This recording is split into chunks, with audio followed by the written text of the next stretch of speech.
I survived this long by staying out of trouble. Saving you may have changed all that. The world of Rage is definitely not the place to want to take your parents on vacation. It is a harsh, dry, unforgiving wasteland where death awaits you behind every corner. You have a world that's post-apocalyptic, where everything has been destroyed and everything is in ruin. You wouldn't want to go without a couple rocket launchers, body armor, a week's worth of food.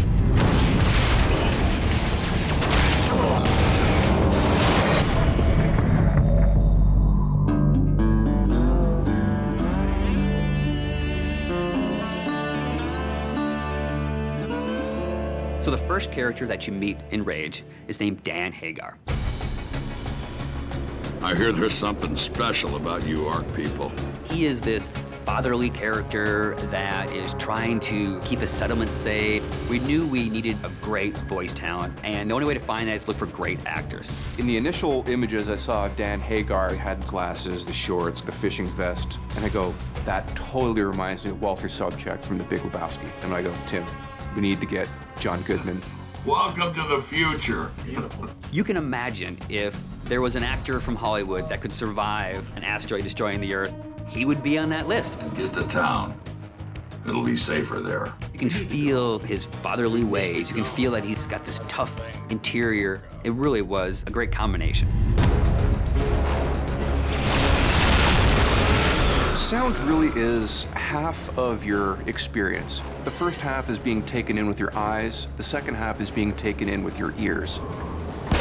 You should be able to look at something in the world, hear the sound that's coming from that, and think in your mind's ear, yes, this makes sense. This fits in the world.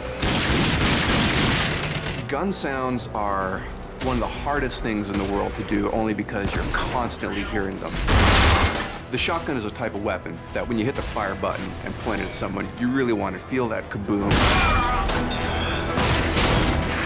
Get the sound mixed between the high-end elements to pique the interest and the low-end elements, the kick to the gut, to make you feel like you're in a living, breathing, cinematic experience. Rage is stylized realism. Visually, there was the idea of the scale that was really important. And then it was also like an idea of futurism. So it is still a believable city. You know, there was definitely a lot of visual from brutalism that has that feel that kind of relates very strongly with the authority. So I wanted to go with something that's very solid and very aggressive looking. And also we're trying to basically make the parts of this universe one cohesive environment. There was a world before, and there's a new world after that. And you have to think of like the layers between the two eras, basically.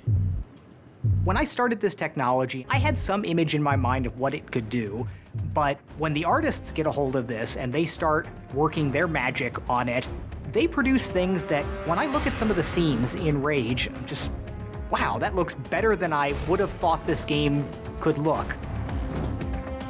The technology right now allows us to paint on any surfaces at a pixel level. As an artist, I like the possibility of expressing your vision in a much higher fidelity. There's no textual limitation. The big challenge is more about when do I stop? When is it good enough that it achieves the goal? So you have to kind of find that good balance.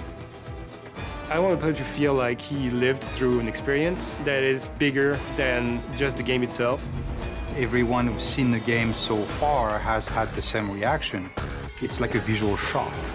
There's some really breathtaking imagery there, and it is better than I would have imagined it would be.